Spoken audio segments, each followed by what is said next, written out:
Energized show, up the Irish. Okay, what's going on, guys, and welcome to a brand new episode of Energized. Ross, introduce the guests, man. Today we've got a Cage Warriors London and a Next Gen special. We've got the Southport Strangler, Nathan Fletcher, and the Love Island Liverpudlian, Luke Riley. Lads, how you doing? I'm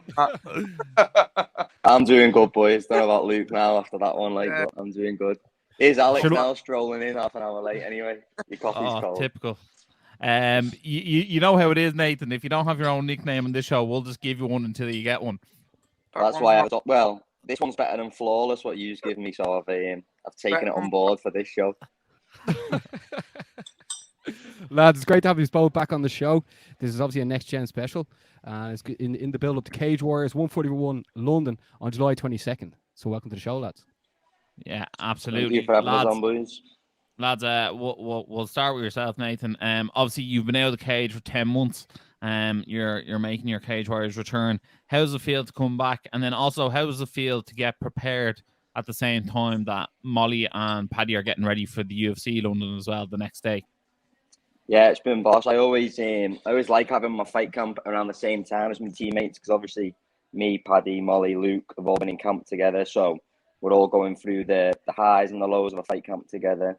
And we're all in pushing each other every day. So the energy in the gym's been boss. And I'm itching to get back in there now. Like you said, it's been 10 months since my last fight. So been a long time out of the cage. I was meant to come back a little bit sooner this year on the April show, but I had a little injury there to deal with. So I've had a few things in the way, but we're getting there now. We're a week away, so I can't wait to get back in there. And then Luke, obviously you're a bit younger in your career. How important is it for you to be training alongside these guys, and what sort of tips and tricks are you picking up from these guys in camp? Yeah, just the same again. It's good to be training with Nathan, Paddy, Molly, all in the same fight camp. Just bounce off each other. That's the best thing to have in a fight camp. The energy that's going around in the gym. So make you train harder and whatever. And I was just going to say, obviously, the rivalry that no one asked for was Next Gen versus France, but it's the rivalry that everyone needs in their life right now. How do you guys feel to start taking on the Frenchies along with your teammate and the King of France, Adam Cullen?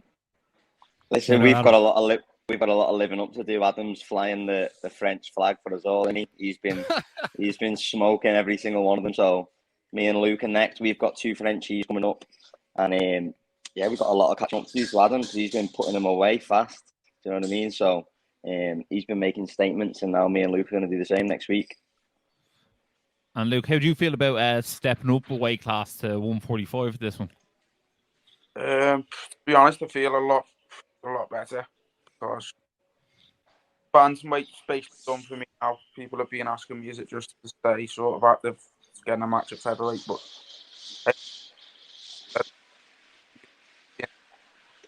there's no way I was making the weight, to be honest, of what body fat and stuff was. So I reckon in my last fight against Eglin, the first round I felt a bit flat. I don't know. Maybe it was due to the weight cut. So I reckon this time around I'll come out the gate a lot faster and feel a lot sharper. Maybe I'll give up a bit of size or strength, but I think I'll make up for it in speed, energy in the cage. So are you going to be competing at featherweight from now on? Did you say there, Luke? Yeah. I'm done at bantam, yeah. Okay, there's an exclusive, Ross. Yeah. Absolutely. So there you have it. You have Nathan Fletcher at bantamweight. You have Luke Riley at featherweight, and then you have Adam Cullen at lightweight. And guys, what do you think? Do you think in a year's 2 time, all 3 of you guys will hold the belts in each respective weight class? Start with yourself, Nathan. Do you think that's a strong possibility? Oh, 100%. Yeah, I think to be honest, in two years' time, I think the majority of us will be in the UFC by then. Do you know what I mean? So, but I think Cage Warriors titles are definitely in all of our futures. I already had a little crack at it, you know what I mean, a few months ago at 23. So I've got plenty of time left on Cage Warriors. I'm definitely coming for that belt again. Maybe the end of this year, starting next year. I know Luke will be looking to do the same around about that time frame. And then Cullen, he's on an absolute roll as well. So I've no doubt that he's probably 1 or 2 big wins away from fighting for the lightweight title. So the next 18 months to 2 years are going to be a massively exciting time for us 3 in our careers. Yeah, we have to give a shout out to Matt Bonner as well, or else you come knocking on our doors straight from Warrington. Nate, start making memes out of us. He's going to be the double champ soon. Bonner, he's going for that welterweight title next, so he's already held the middleweight, and now he's fighting at his proper weight class, welterweight. I think you're going to see him win the title there as well. Yeah, and then shout out to Chase as well, the honorary scouts doing bits over in America. Chase, come on. Nathan, we have to touch on your last fight. Obviously, you fought against last time we had you on. You took on Dominic Wooding for the bantamweight title. Like as we alluded to there, it was around 10 months ago. How much have you developed since then? For the people that have been watching you like evolve, like how much have you developed since that last fight? I'm a completely different level now to what I was then. Do you know what I mean? I think in terms of my skill set, that's gone up massively. I've got a lot more confidence in my striking now. My hands, my boxing's improved a lot. A lot of that's down to training with Luke. Do you know what I mean? He's a very high level striker, and I've been mixing in with him a lot every week, trying to focus on me kickboxing, trying to get me boxing better, doing rounds with him. And but other than my skill set, my mindset is what has improved the most. And I've always come on here and preached to you about how mentally tough I am. I like to do a lot of the mental training. I'm into my reading, into my philosophy and stuff like that. So this has been a good time to put into practice everything that I've been learning about. Do you know what I mean? Because my career was pretty smooth sailing up until that first loss that I encountered. Yeah. And then that was the time for me to put into practice all this, about coming back from adversity. And then I got injured when I was about to make my return. So I've had a few bumps in the road, but ultimately that just made me stronger. Do you know what I mean? It's made me realise how much I want this and how much I'm willing to dig in. And I know I'm going to be a champion. Do you know what I mean? I know I'm going to go to the UFC based off how I'm going to come back from this one. And you're all going to see it as well next Friday. Like the performance I put on, it's just going to remind everyone what I'm about. And you're all going to see that I'm a different level now. Yeah, well, you're obviously doing something right to make Luke Riley move up at the weight division. But Luke, when did you find it? Just to bump in as well, Nathan's striking, especially his striking, has come on tenfold. Especially his boxing. I've been training at 2009, Nathan in the gym. Yeah, definitely. Just how he is on the feet. It's like I'm not just on there. That's really come on a lot. That's what I mean. Me and Luke are like ideal training partners for each other because obviously I'm a strong wrestler and grappler and he's a really strong striker. So both are not necessarily our weaker areas, but the areas where we need to be, building and getting better. We do that for each other. Do you know what I mean? We develop each other's strengths. So he's an absolute twat to take down now. His hips are so strong, and you know what I mean. So I don't see any featherweight taking him down or getting anywhere near him now. And same for me with striking. Like I've been doing sparring rounds with him on the feet, so I'm ready for whatever bantamweights are going to throw at me, 1,000,000%. So are we expecting a knockout come next Friday from Nathan Fletcher and a rear naked choke from Luke Riley? Is that the plan? Is that? That's it. Roles reversed, yeah. Luke, you obviously came off like a very eventful fight last time. Like it was like blood and guts basically. What after that fight, what made you decide to move up to featherweight? Like how recently did you make that decision? Well, obviously, I missed the weight, didn't I, by a pound or whatever it was. That was, and I didn't basically try and make the weight go back to the thingy because Nathan will tell you himself I was up for. This is another exclusive for you. So I was up for. What time did we start? 5 o'clock. Nathan helping with the weight cut. Yeah. 5 o'clock, and then we went till 2 in the morning, and that was literally non-stop bath towel. This was no break before, and then I think we don't even say we 2 hours trying to got back up didn't we? And then same again, bath towel until we turned up to the weigh in 15 minutes later as well. Yeah. And it was still a pound and a half over. So. And that's not him taking breaks in between, boys. He was literally bath towel, non-stop. No complaining, do you know what I mean? He was just getting it done, and the weight was flying off. But it was a big cut to have to do overnight, wasn't it? So I think it's a smart decision, obviously going up, and you've had all the tests done on that and seen that your body composition. I came back to the gym, and then I said to myself, got a nutritionist, person on board, Paul Reed, and he said, "Oh, we'll go for back wait, I've got a tech company, Macro Chef, and we said, okay, we'll try with it fully, all the science, to know everything in check, the food, calories, and it wasn't coming off me as I thought it was. So I went to university, got some hydration tests done, my body fat, and it's said, came out and we said, oh, so was this the last fight at bantamweight then? And the fella who done the test just basically said, no, there's no last fight. Like, you're done. Bantam, no chance of you making the weight with what your body fat and your hydration's at. Said there's just not a chance, you need to move up weight. So I just listened. It was about 3 weeks ago. In fairness, if that's what you need to do, that's what you need to do. And if you're been told medically, that's what you're being voiced to do. That's what you've been voiced to do. And in fairness, you've been very successful at bantamweight, so there's no reason to say, well, you wouldn't be successful up at featherweight. So look, excited to see you up there, because I think the featherweight division is also full of killers in cage warriors. Yeah, of course it is. Every weight is though, but there is names. I feel like on one side of me, I do feel a bit sad because I have a bit of unfinished business with bantamweight, but there's plenty of good names to take on featherweight. Not too stressed. Oh, don't worry, Fletcher will clean that up for you. Yeah, that's it. I'll take care of all the bantams, Luke. You can go and do the big boys better. And guys, we have to touch on it, because obviously when you guys walked into Next Gen at first, you know, it was a good gym, it has a bit of a buzz about it, but now it's like seen as a gym with like two of the biggest superstars in the sport, and especially now with Molly and Paddy being signed to Barstool Sports, like with like all the cameras and, you know, people, I'm sure people are like clamoring outside the gym at times, like people are just standing outside to see the Next Gen fighters. Really, really are. Exactly. Has that changed anything for you guys, or, you know, did the cameras make you nervous at the start? Are you just used to them now, or, you know, how often are cameras there, a full camera crew in the gym?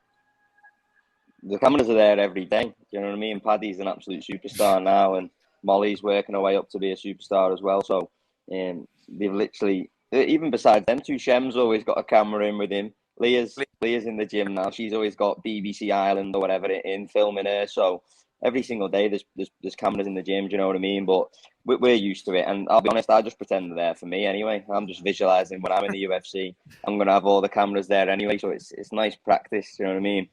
I'm just there shadowing, thinking, yeah, these are filming me anyway, so it's sweet. Yeah, it was great to see both of you being featured on Barstool there, showing off your golf skills, lads. So, yeah. I know, I just said it yesterday. They got my so like after this show, we're gonna have to go into a golf podcast with the two boys after us. Yeah. Listen, shout out to me golf teacher there, Alex River, for the shot. Alex. I love the way golf teachers. That's key for your caddy, isn't it? He carries the clubs. He's the club caddy. He's me caddy. Oh, you have to love it. Nathan, tell us this. How did you get the job done on the night against what will probably be your most experienced opponent to date? This guy's got, 35 plus fights? Yeah, he's got 36 pro MMA fights. I think he's had kickboxing fights as well mixed in there, and probably some karate fights or some shit as well. He's been fighting pro since 2009, my opponent. And in 2009, I was starting year 7 at secondary school. So he's definitely the most experienced guy I've faced. But based off watching his recent fights and knowing where I'm at and how I'm performing in the gym at the minute, I don't see it going past the first round, to be honest. I think I'm going to come out and put a pace on him like I always do, dominate the fight, and I'll be getting that first round finish, 100%. Will we see a bit of Chris Williams boxing in this fight? Of course you will, yeah. The fight starts on the feet, so you're gonna see some Chris Williams 101. Might give him a little shout out afterwards, like Paddy's done in his UFC debut. Yeah, we know what's up. We know what's up. And then Luke, obviously this is I don't know whether you'd actually call it a late notice fight, but I think you knew you were fighting, but we didn't get an opponent for a while. I knew I was fighting, like I was scheduled in for the date, but this is only a couple of days ago being matched. So he was looking. Happy days. Have you got a chance to look at the opponent, and how do you feel like you're going to get the job done, or is the opponent irrelevant at this stage to you? Obviously, no opponent's relevant. He's in the cage. Anyone can cause damage, but I don't really. There isn't much on the kid, to be honest. I think there's one little fight on YouTube that's he stops the kid in like, I don't know, 2 minutes. So I haven't really looked too much into it. It is what it is. And I want to know, will Next Gen still be undefeated against France come fight night? Yeah, 1 million. The answer was we. 1,000,000% close. We. I want to see Adam Cullen flying that France flag in the walkout. We'll be throwing the flag. That's it. We'll have him behind us walking out with the flag like that, and the French flag waving it. The King of France. This is obviously a big weekend coming up for like the whole team. But like, are you lads looking beyond this weekend, or is just all systems that go towards the 22nd of July and obviously the 23rd of July for UFC London? Yeah, this is a massive weekend for the gym, and I made up, to be honest, making my return on this weekend. It's almost fitting. Do you know what I mean? Like I when Cage Warriors announced the schedule, there was rumours that the UFC was going to be in July. So I knew that sort of the Friday the 22nd date looked like a good option, because I thought, the UFC might be the next day and stuff. And now the way it's all worked out, it's perfect. Me and Luke are on the card together on Friday, and then having our two teammates, Paddy and Molly, going to blow the roof off the Echo on the Saturday night. It's going to be a great weekend for the gym. It's just going to elevate all of us up even further, and I can't wait to get in there now. It's going to be an unreal weekend. Yeah, Ross, you've an announcement to make as well, bud. Yeah, the Energized show will be hosting an event in 26 Leake Street. It'll be the UFC London watch party. I'm pretty sure you can still buy tickets for on Ticketmaster. Just search UFC watch party London. I'll put the link down in the bio. Baz put the link down in the bio, and you can come watch the UFC London fights with us in 26 Leake Street. It's going to be an incredible event. The event will be hosted by UFC Fight Pass and Howlerhead and the Energized show. So you have and a special guest fighter. And a special guest fighter who's yet to be named. Once we know who it is, you will know who it is. Any guesses, lads? Who the special guest fighter is? You just know who he is. No. Or she. We don't actually know, but you may as well take a guess now. Sean O'Malley. Conor McGregor. I was thinking more Arnold. You know what? I never really thought of ringing Conor, but we'll ring Conor and see. It's actually Conor's birthday today as well. Yeah, it is. Shout out to Conor McGregor. Happy birthday, bud. He's off to Ibiza. Yeah, I don't think we got the message, but maybe next year. Lads, it's always great talking to you. Is there anything else you want to say to the Southport Strangler Army or the Love Island Luke Riley Nation? Make sure you all tune in next Friday to watch me and Luke absolutely bury two Frenchmen in the first round. You aren't going to want to miss it. I can guarantee that. Yeah, don't blink. There you go. We said it best. Yeah. If you want to get onto tickets, get onto both of the lads. I'm sure Next Gen you can get onto them as well. And also we'll be live on UFC Fight Pass, so it'll be an unmissable event. Cage Warriors 141 London. Ross, take it away, bud. Guys, thanks a million for both joining us. You're absolute legends. We love you. We'll see you on the night. If you have been watching this on YouTube, make sure to like, share, subscribe. If you're watching on UFC Fight Pass, make sure to make the Energized show one of your favorites. And as always, stay energized. Energized show, up the Irish. Been sussing you guys a couple of times. I've seen a couple of clips. I think you've done some interviews with Dylan Moran and that I saw. So keep going, keep up the good work, guys.